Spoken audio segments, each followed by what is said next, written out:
এটা প্রশ্ন এসেছে। আসসালামু আলাইকুম সম্মানিত শেখ, আমার প্রশ্ন হলো, আমি একটি জেনারেল শিক্ষিত ছেলে, আমি কোনো মাদ্রাসাতে লেখাপড়া করিনি। এখন শরীয়তের দৃষ্টিকোণে আমি কি দাওয়াতি কাজ করতে পাবো না? আর পেলে কতটুকু করতে পারবো বলে উপকৃত করবেন। আসলে মানুষ স্কুল মাদ্রাসাতে লেখাপড়া করেনি, কিন্তু ইসলামের কোনো কথা আপনি শিখেছেন, আপনি যেটাই কথা শিখেছেন সে ততটুকু পরিসরে সীমাবদ্ধ হয়ে আপনি আপনার জাস্ট ওই নলেজটাকে অন্যকে শেয়ার করতে পাবেন। কিন্তু কনফার্ম হওয়ার পরে আপনি যা কিছু জেনেছেন সেটা কনফার্ম হয়ে যাবেন।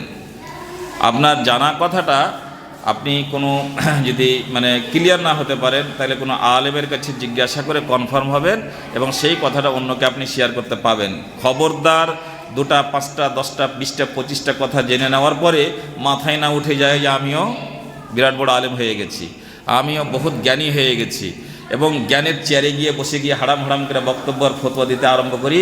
এইরকম করবেন না, নিজে ক্ষতিগ্রস্ত হবেন এবং সমাজ ক্ষতিগ্রস্ত হবে। আপনি যা জানবেন, প্রত্যেক মানুষের অধিকার আছে, বরং আল্লাহ নবী বলেছেন বাল্লিগু আন্নি ওয়ালাউ আয়া, তুমি আমার পক্ষ থেকে একটা আয়াত যদি জানো তো তুমি জাস্ট ওটাকে অন্যের কাছে পৌঁছে দাও। এবং অন্যের কাছে পৌঁছে দেওয়ার দুরকম রূপ আছে। একটা হলো কি, আমি একটা কোনো কথা জেনেছি, খুব যথারীতি করে ব্যাখ্যা করছি, ব্যাখ্যার জ্ঞান তো আমার কাছে নেই, আমি জেনেছিলাম ওই কথাটাকে জাস্ট অন্যের কাছে রেখে দিই।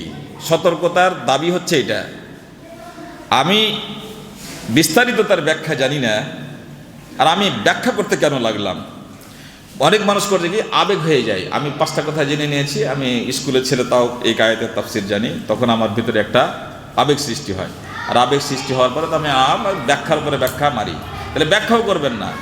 আমরা যারা জেনারেল শিক্ষিত মানুষ, কোনোভাবে কোনো দিনের জ্ঞান পেয়েছি, এটাকে জাস্ট একটা পোস্টম্যানের মতন, পোস্টম্যান যেন আমাকে চিঠি দেয়, আমি চিঠিটা তার বাড়ি দিয়ে খুলেও দেখি না, পড়ি না, তার বাড়ি দিয়ে পৌঁছে দিই, তেমন আমরা পোস্টম্যানের মতন সেই বার্তাটাকে যেই অক্ষরে যেভাবে শুনেছি অন্যের কাছে পৌঁছে দেবো। আমি ব্যাখ্যাতে মাথা ঢোকাতে যাব না। ব্যাখ্যা করার অধিকার তখনই হবে যতক্ষণ আপনি নিয়মিত কোনো আলেমের কাছে বসে কোনো শিক্ষা না শিখেছেন, অতক্ষণ পর্যন্ত আপনি ব্যাখ্যাও করতে যাবেন না। আশা করি উত্তর পেয়েছেন।